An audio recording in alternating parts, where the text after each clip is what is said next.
그 3월 29일 날 관계부처 합동으로 해가지고 부동산 투기 근절 및 재발 방지 대책이라는 이 발표를 했는데 이제 기획재정부 홈페이지에 들어가서 보도 자료를 찾아보니까 이 자료가 있었고 그 내용을 조사한 거를 이제 발표를 하겠습니다.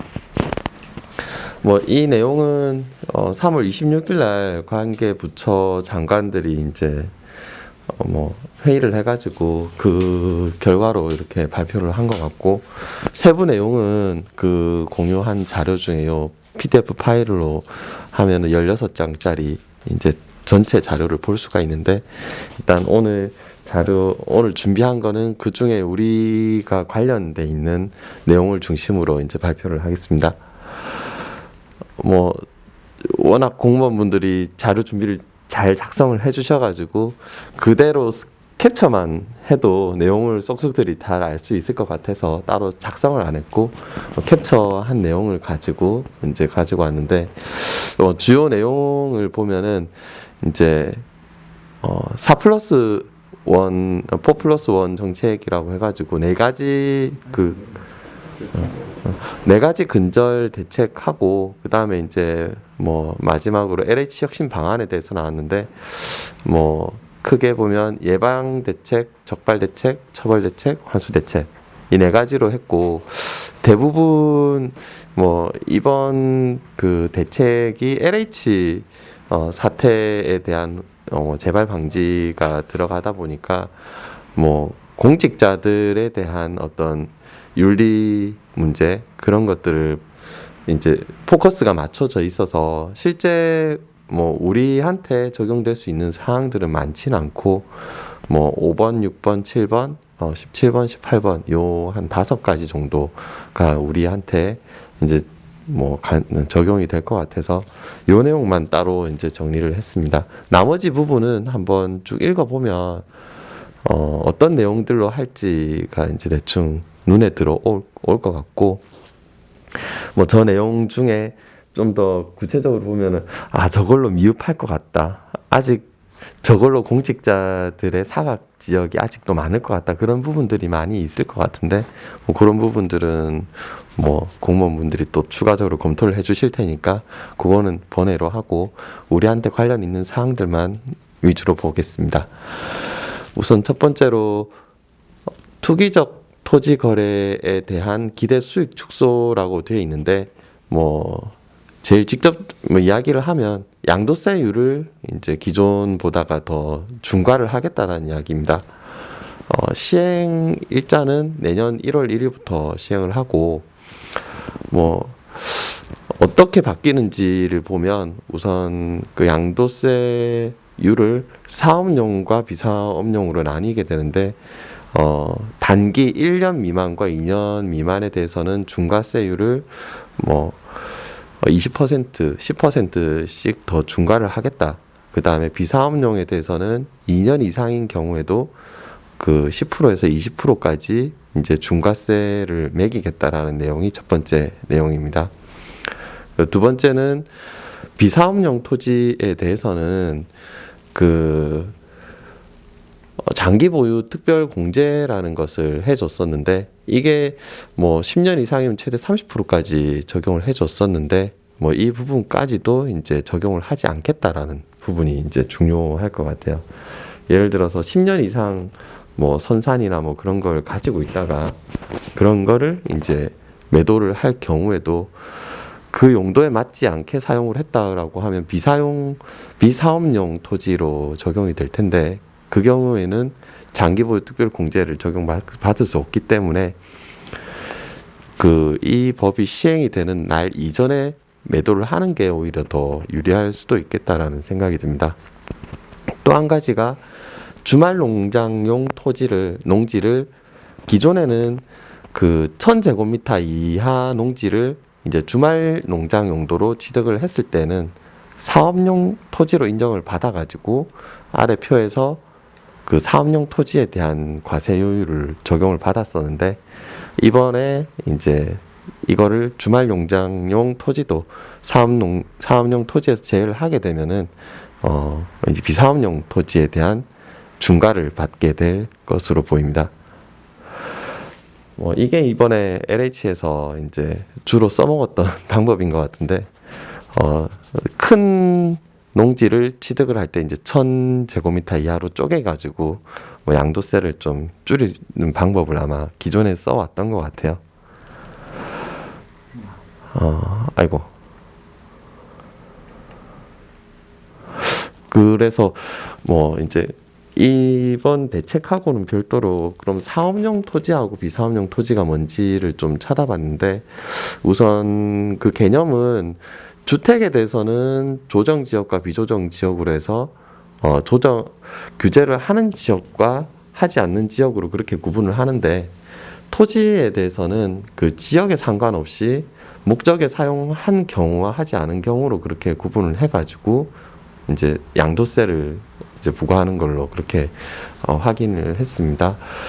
사업용 토지는 목적에 맞게 사용한 경우 규제에서 이제 중과를 제외를 하는 거고, 비사업용 토지는 목적에 맞게 사용이 되지 않은 경우로서 양도세 중과를 한다고 보면 되고요. 대표적으로 농지를 가장 많이 토지 투자를 하니까, 농지의 경우에 사업용 토지로 인정을 받기 위한 조건이 3가지가 있는데, 첫 번째로 농지가 소재한 시군구에 거주하거나 인접한 시군구에 거주하거나 아니면 직선거리 30km 이내에 거주를 하고, 두 번째로 농업 외 소득이 3,700만 원을 넘지 않는 수입을 유지를 해야 되고, 세 번째로 전체 보유기간 60% 이상을 본인의 노동력 50% 이상을 투입해서 농지로 이용을 하는 경우에 사업용 토지로, 그러니까 농지에 대해서 사업용 토지를 인정을 받을 수 있는데, 주말 농장용 토지는 1번에 대해서 이제 적용이 되지 않는 그런 장점이 있었습니다. 이거는 이제 다른 블로그에서 좀 내용을 이제 발췌를 했는데, 예외 규정이 좀 있더라고요. 이거는 소득세법 시행규칙 83조의 5에 의거해서 토지를 취득하고 나서 이제 건물을 올리기 위한 착공을 한 경우에는 취득 시점으로부터 2년간 사업용으로 판단을 한다라는 이제 예외 규정이 있습니다. 이 부분은 이제 뒤에서 우리 그 스터디 공동으로 투자한 종화동 대지에 대한 사업용 토지로 인정받을 수 있는지에 대해서 추가 검토 사항으로 좀 말씀을 드리겠습니다. 두 번째 규제 내용 중에 이제 농지에 대한 취득 심사가 강화가 됩니다.